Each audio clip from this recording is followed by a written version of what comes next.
I'd like to invite Fran's 4 grandchildren now to come on up. Burke, Bella, Ben, and Hannah.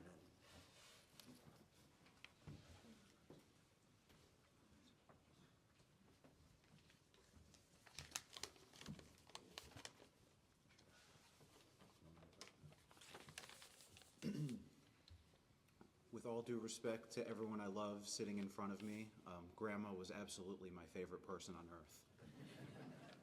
From the moment I could tell people apart, I knew she was simply the best model out there, and I decided early on that she was my favorite.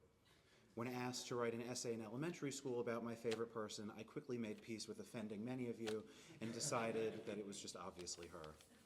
It was her laugh, it was her joy, her kindness, it was the way she looked at me, it was her pride, it was her heart. She has always been my pure, incorruptible perfection, and the love she shared with Grandpa is all I want out of my life. She made everything better. Modest celebrations, crappy school performances, riding the bench in basketball, all became moments of genuine pride when I'd seen she had been there to watch.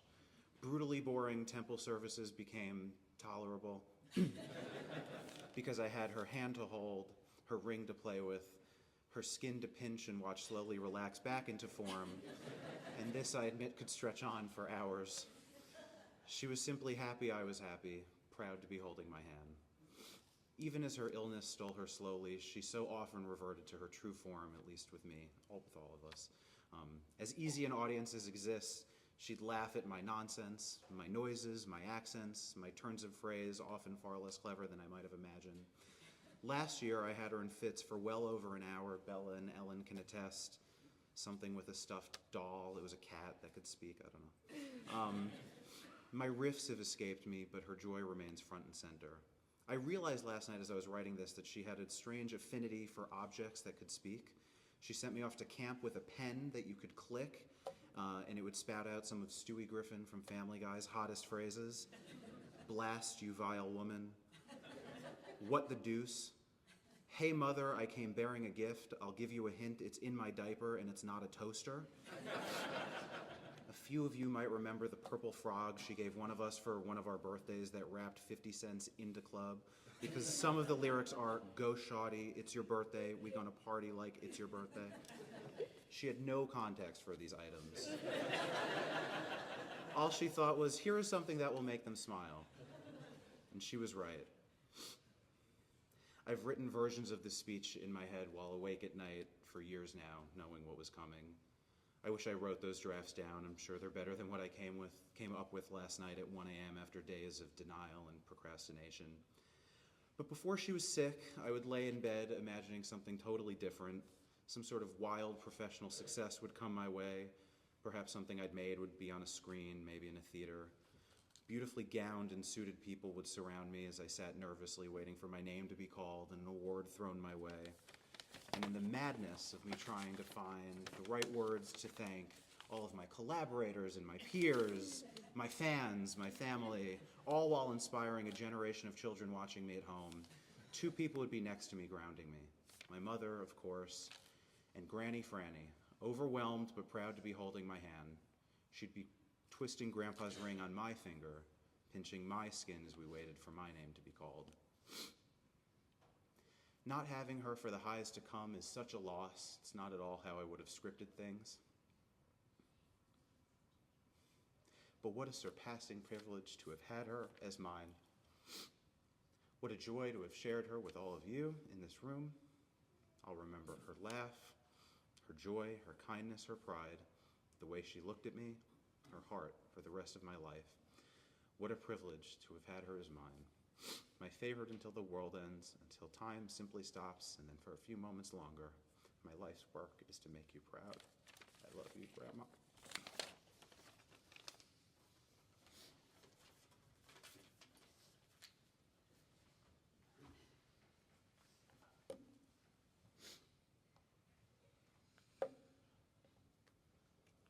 Mine is short and sweet, but I'm going to also take some elements of Ben's as well because they need to be shared. To know us is to know our grandma because she has impacted every aspect of who we are.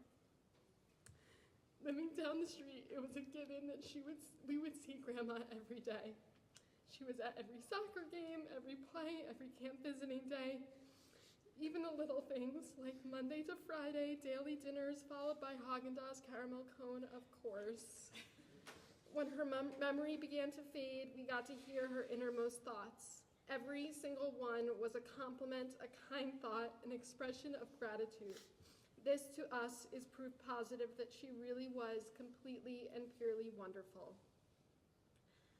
When you go to Shiva and you see our grandma's desk, it's a prime example.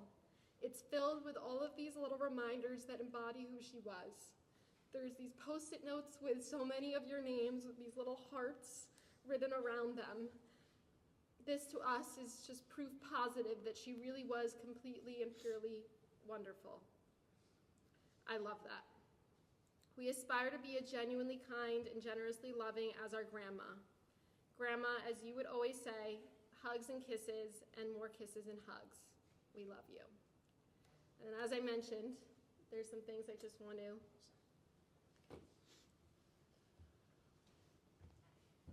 I was debating for a while whether I should say anything today. I felt as though there was nothing I could say that everybody else doesn't already know. And while everyone will talk about just how special and kind she was, it can never fully capture how truly one in a million she was. She was generous to the edge of lunacy. She was the type of person who would offer her jacket even as she shivered herself. I can't remember a single dinner where she didn't offer food off her plate for us to try, even if we ordered the exact same dish. She would do anything and everything possible to make you happy, except maybe go in the water, because that would mess up her hair. Although if we really wanted her to, I'm sure she would have. If I had to choose one word to describe her, loving is the only word that fits. Grandma loved everybody. Even on her toughest days, when dementia clouded her memory, and she couldn't always remember who we were, she never forgot how to be kind. Whenever we saw her, she would greet us with a smile, a hug, and the sweetest compliments. That was who she was at her core. Someone who treated everyone as family, no matter what she was going through herself. I know she will be missed by many, friends, family, and especially the Costco cookie producers, as Papa swears she was the one who required 2 giant packages to be delivered every week.